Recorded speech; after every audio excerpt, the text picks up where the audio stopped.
আল্লাহ অলিদের এই পরিশ্রম। সুবহানাল্লাহ বললেন না? চিন্তা করছেন যে সুবহানাল্লাহ কালকে বাড়ি যাবো, আজকেই কোন সুবহানাল্লাহ।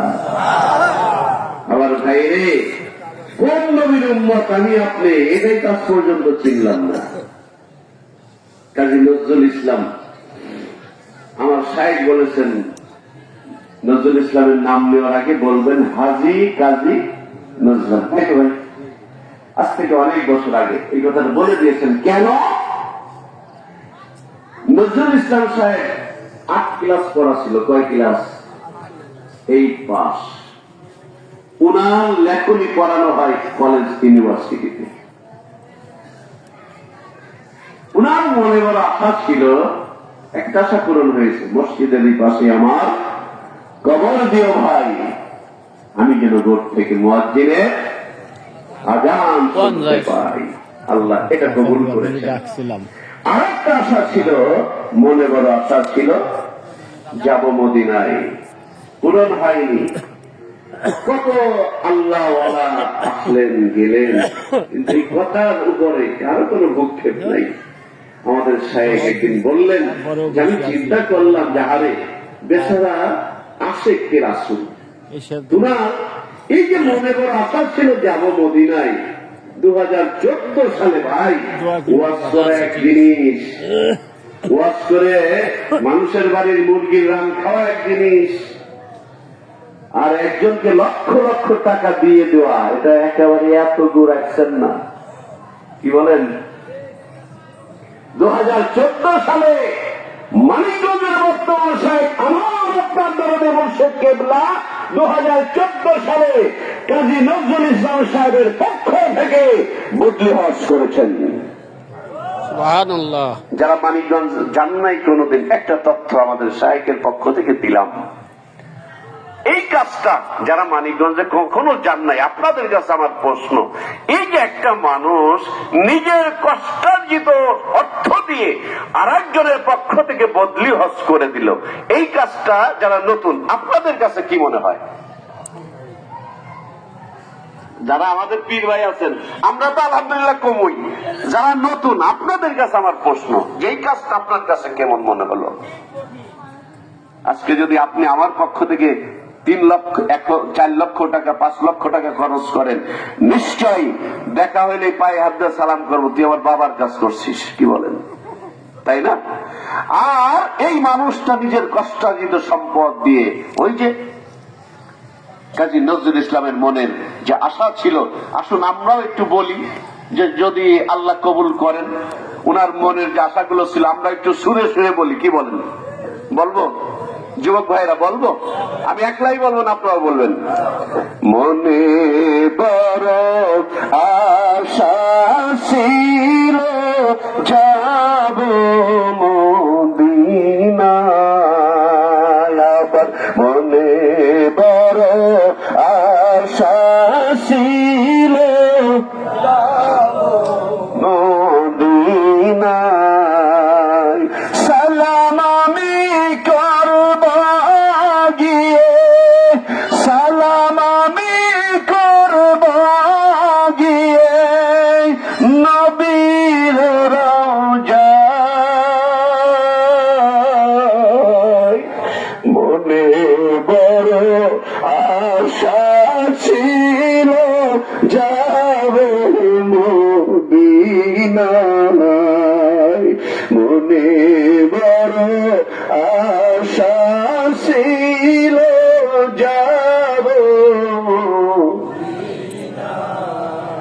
আরব সাগর পারি দেব, নাই কয় আমার তোরি,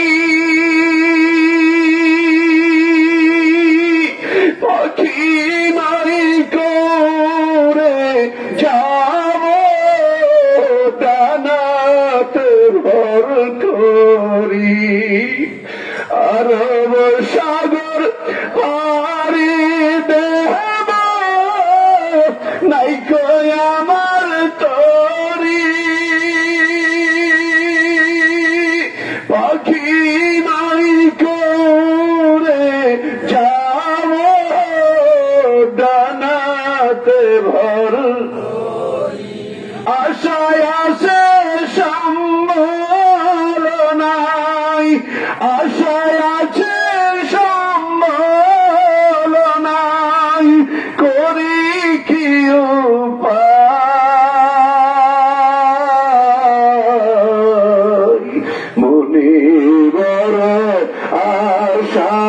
ছিল যাব মদিনায়, মনে বড় আশা ছিল যাব আমার ভাইয়েরা। 2014 সালে আল্লাহর ইশারা যে ওই বছর হজে আকবার, আরাফাত দিন যদি জুমার দিন হয় ওই হজ কবুল। আলহামদুলিল্লাহ 2014 সালে সেটাই হয়েছিল। তার মানে আল্লাহর কাছে যদি মন থেকে চাওয়া হয় তাহলে করুনি আমি করতুম। আল্লাহ বলছেন আমার কাছে চা বান্দা, বান্দি আমি আল্লাহর কাছে চা, আমি আল্লাহ তোদেরকে দিব। সুবহানাল্লাহ। নজরুল ইসলামের মনের আশাটা আল্লাহ পাক এভাবেই পূরণ করে দিয়েছেন। সুবহানাল্লাহ, সুবহানাল্লাহ, সুবহানাল্লাহ।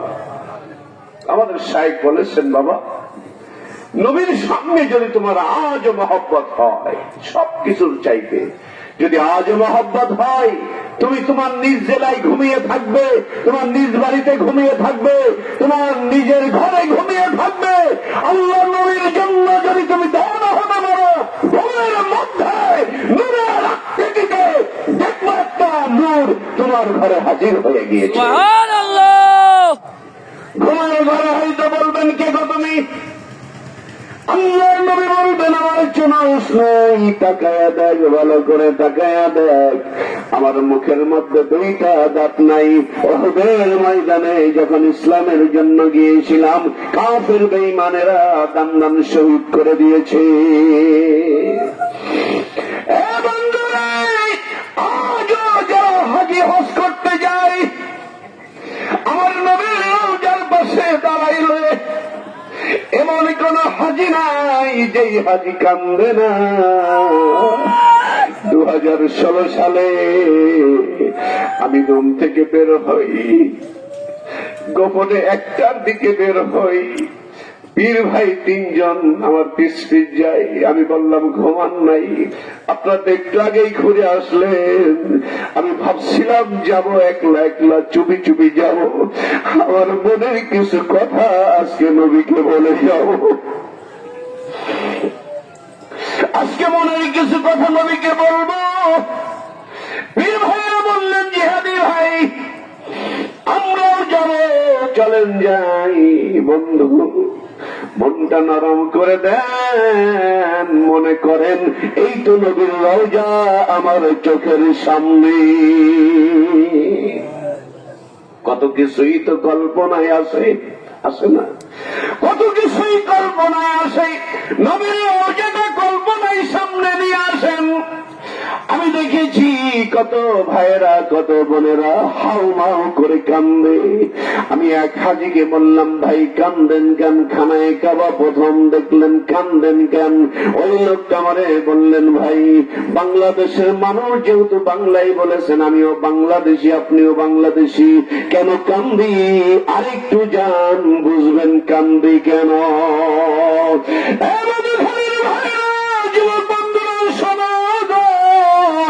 আমি যখন একটু আগাইলাম খানায় কাবার দিকে যখন নজর করি, আমরা অনেক ভাই বোন একসাথে ছিলাম, আমার মাও ছিল, সবাই কখন যেন যার যার মতো হাউ মাউ করে কেন্দে দিয়েছে, কেউ টের পাই নাই, সবাই কান্দতেছি। কেন কান্দি জিজ্ঞাসা করলে কিন্তু কেউ বলতে পারবে না।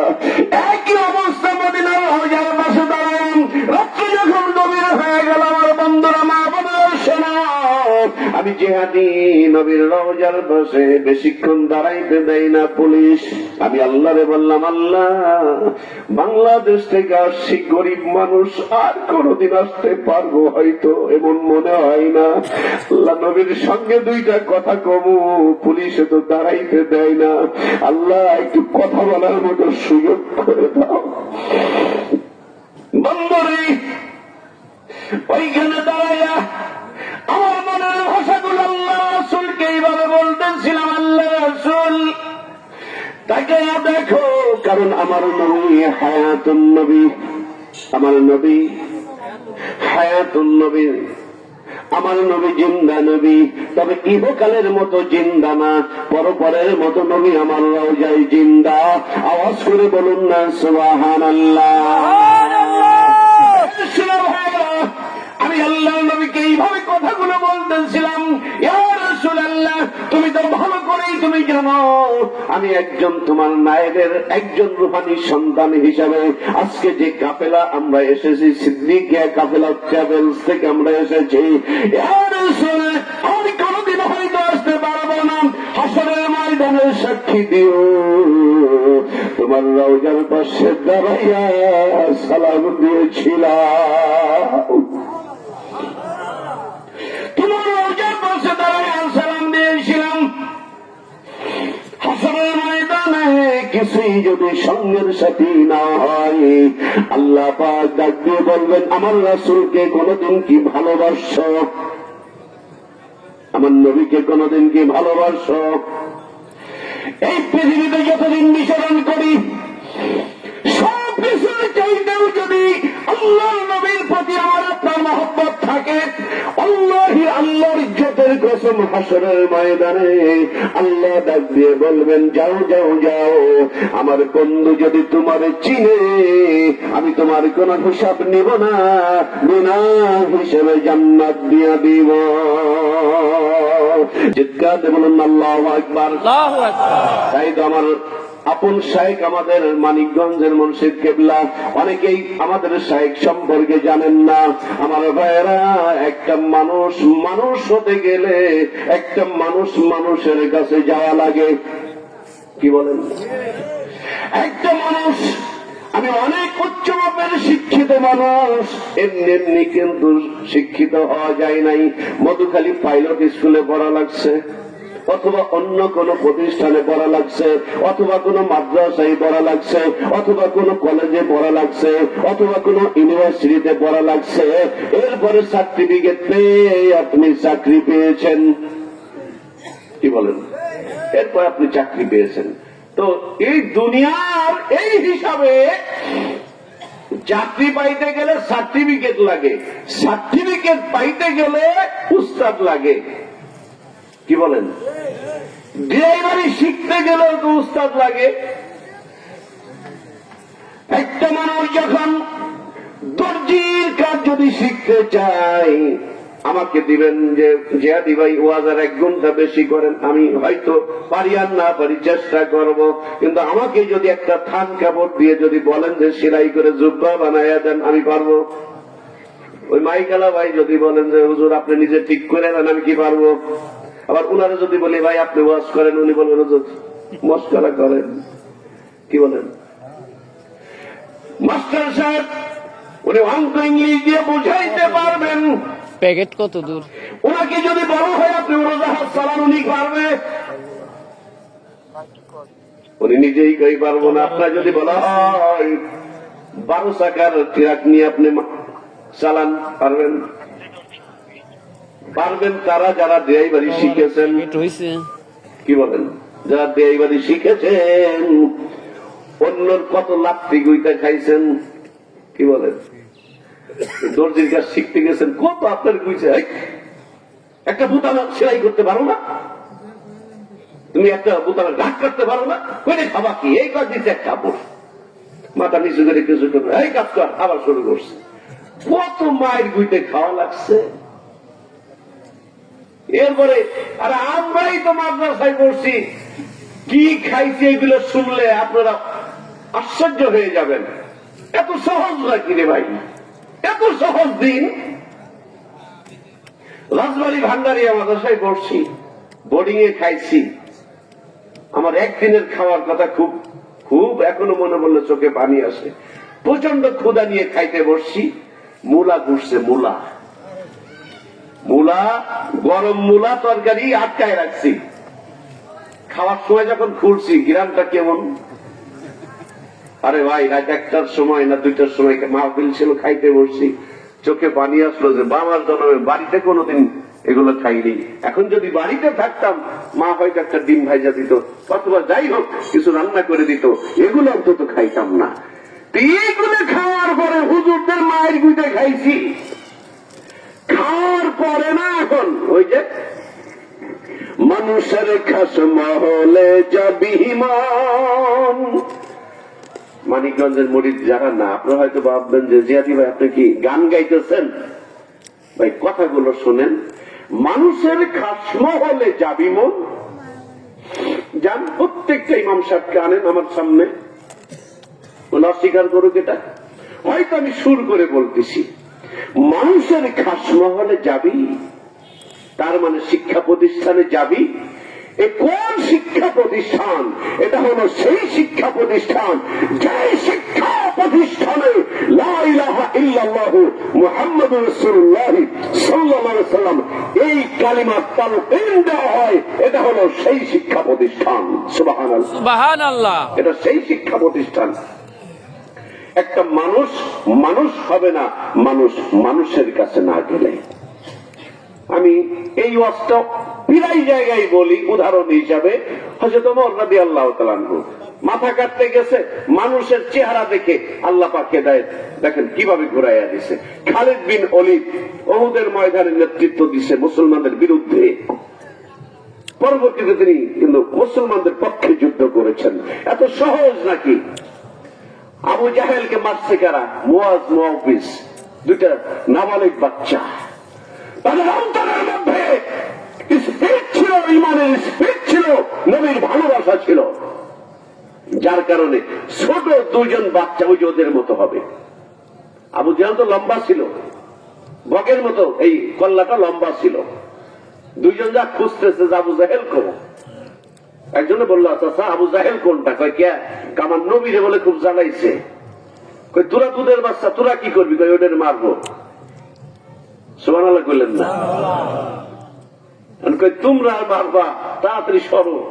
কই চাচা কোন কি বলেন কি? আমরা দুই ভাই মারবো, শুধু দেখায় দেন আবু জাহেল কোনটা। খালি কোনটা এইকে দেখান।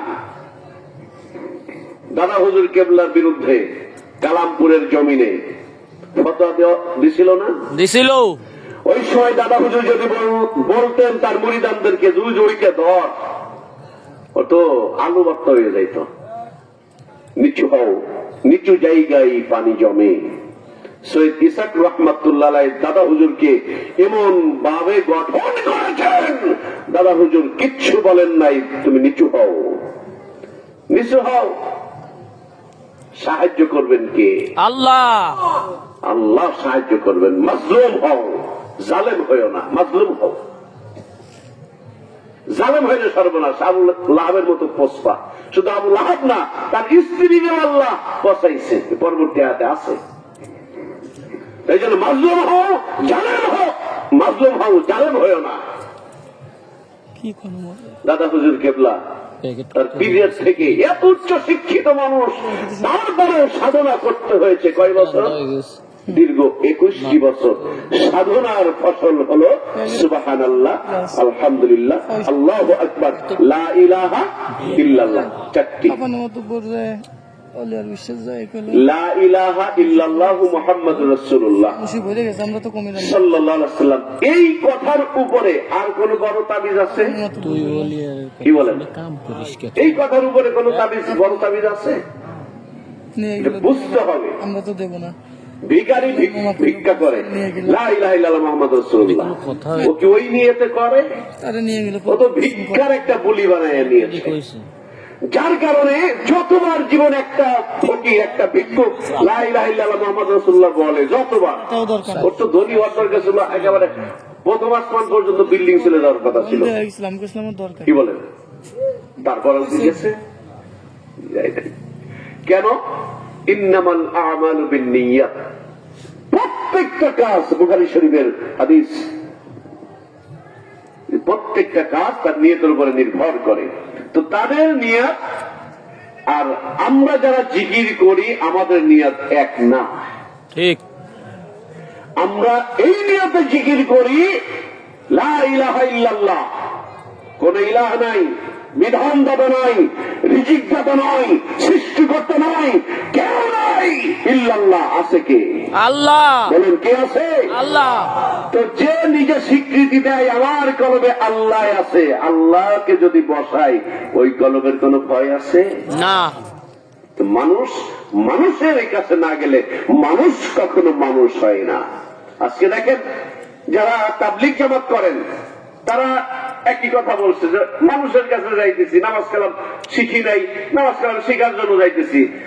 তারপরে ইকামতের দিন যারা করেন, যারা জামাত ইসলাম করেন, তারা বলে আমরাও তো কালেমার দাওয়াত নিয়ে যাইতেছি। আপনারাও কাজ করতেছেন, আপনাদের দোষ হয় না। আর আমরা একজন মানুষের কাছে যে আমার নিজের জীবনটা কোরআন সুন্নাহর ভিত্তিতে সাজানোর চেষ্টা করছি, আপনি কেন আমাকে দূরে সরান? কারণটা কি? এখানে অনেকেই মানিকগঞ্জের মুরিদ, মানিকগঞ্জের মুরিদ হওয়ার আগে অনেকে নামাজ পড়তেন না ভাই, এমন আছে না? অনেক আছে যে মানিকগঞ্জে যাওয়ার আগে নামাজ কালাম পড়তেন না। এই যে বড় ভাই হাত তুলছে। আমি চিন্তাই করছিলাম যে উপস্থাপকের যে বাপ, হ্যাঁ মানে আমি হলাম প্রধান বক্তা, উনি হল উপস্থাপক, ভাই হলো প্রধান অতিথি। এই তিনজন যদি এক জায়গায় যাই, মুসা ভাই একটা, আমরা দুই ভাই পাবো না, সব ওইটার পকেটে যাবে। কারণ এটা হুজুর হুজুর লাগে, বড় বড় লম্বা চওড়া, এরকম তো ছিল না। একজন জেনারেল শিক্ষিত মানুষ একটা মানুষের কাছে যাওয়ার পরে ওই মানুষটা এমন একটা ট্যাবলেট দিছে, একটা তাবিজ দিছে, ওই রূপার বা স্বর্ণের না, এই তাবিজের চাইতে শ্রেষ্ঠ তাবিজ আল্লাহর এই জমিনের উপরে আসমানের নিচে আর হতে পারে না। তো তবে সবাই যে ভালো হবে, সবাই কি ভালো হয়? এই যে Madhukhali high school, pilot school, সব কি ফার্স্ট ডিভিশনে পাস করে না? এটা একটা প্রতিষ্ঠান, তো তরিকার লাইনে এটা একটা প্রতিষ্ঠান। এখানে পুরুষ ভর্তি হয়, মহিলা ভর্তি হবে, হওয়ার পরে বলবেন যে মহিলারাও কি দিন শিখবে? বলেন কি, পুরুষের জন্য যেমনই ভাবে ফরজ, মহিলাদের জন্য একইভাবে ফরজ, পর্দার সাথে। কিসের সাথে? পর্দার সাথে। পর্দার সাথে। তাবলীগ জামাতের মহিলা রাস্তায় নামে নাই? নামে নাই? নামছে। জামাত ইসলামের মহিলা সংগঠন নাই? আছে। চরমনাইল পীর সাহেব হুজুর আসলে মাইকিং করে না, মহিলাদের বসার জায়গা আছে? আছে। আজকে মনে হয় করা হয়েছে নাকি জানি না। এরপরে যত পদ্মাসীন হুজুর আসুক, মাইকিং কিন্তু করা হয়। বিশেষ দ্রষ্টব্য মহিলাদের বসিবার সুব্যবস্থা রয়েছে। আপনার মহিলা দাওয়াত করতে গেছে কিনা? দাওয়াত না করলে তো মহিলা নিয়ে আসবে, তারা দিন শিখবে না ভাই। তবে পর্দার সাথে, পর্দার সাথে শিখবে। কি বলেন? পর্দার সাথে শিখতে পারবে না?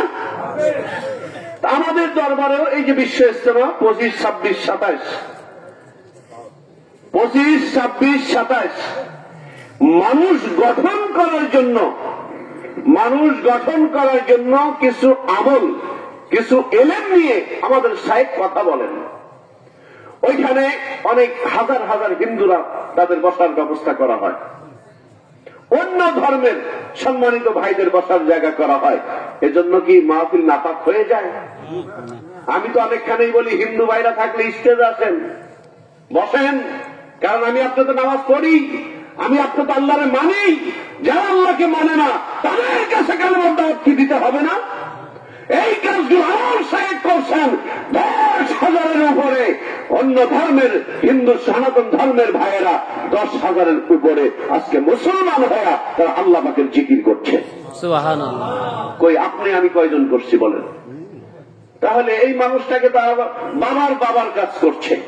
আমাদের এই বিশ্ব ইজতেমায় সকলকে দাওয়াত দেওয়ার জন্য আমাদের শাইখ, আমরা যারা কাজ করি আমাদের মাঠে, গ্রামে গঞ্জে এই কাজগুলো আমরা করছি। আগামী মাসে 25, 26, 27 ডিসেম্বরের আমাদের তরিকতের বিশ্ব ইজতেমা, ওখানে মানুষ দ্বীনি ইলম শিক্ষার জন্য যাবে। আপনারা অনেকেই যারা চাকরি বাকরি করেন, বিভিন্ন সময় রবীন্দ্রনাথ ঠাকুরের বাড়ি দেখতে যান না? তারপরে লালন শাহর মাজার দেখতে যান না? পদ্মা সেতু দেখতে যান? কয় বস্তা সব হয়? কি বলেন? একটা মুরিদ হওয়া না হয় মনের ব্যাপার। মুরিদ মানে বন্ধুত্ব করা, বন্ধুত্ব করা এটা আপনার মনের ব্যাপার। জোর করে কি কবুল করানো যায় না? মেয়ের আপনার যতই বলেন, ও যদি মুখ দিয়ে বের না করে যে কবুল, বিয়ে হবে না, ওর কবুল বলতে হবে। ও যদি ইচ্ছা করে আমি কবুল বলবো না, দুলাভাই যতই চিন্তা ওই শামুকের মতো মুখ খুলবে না তো। শামুক বলবে পিছনে বাইরে যা খুশি কর, সামনে খুলতাম না। আল্লাহর ওলিদের সহবতে যাওয়া এটাও একটা তাকদীরের ব্যাপার। কি বলেন? আমি আপনাকে ছোট করছি না, হিংসা করছি না। আল্লাহর ওলিদের কাছে গেলে আল্লাহর ওলি হওয়ার একটা রাস্তা পাওয়া যায়। আল্লাহর ওলিদের কাছে গেলে আল্লাহর ওলি হওয়ার একটা রাস্তা পাওয়া যায়। আমি আপনি যদি সেই রাস্তাটা ধরে রাখতে পারি তাহলে আল্লাহ পাক আমাকে আপনাকে সহজ করে দিবেন। আর যদি সেটা আমি ধরে রাখতে না পারি সেটা আমার ব্যর্থতা। আজকে দেখেন এই বিশ্ব ইজতেমাকে সফল করার লক্ষ্যে এই যে সমন্বয়কারী যারা আছেন এর মধ্যে অন্যতম সমন্বয়কারী আমাদের ফরিদপুরের জেলা সমন্বয়কারী আলহামদুলিল্লাহ।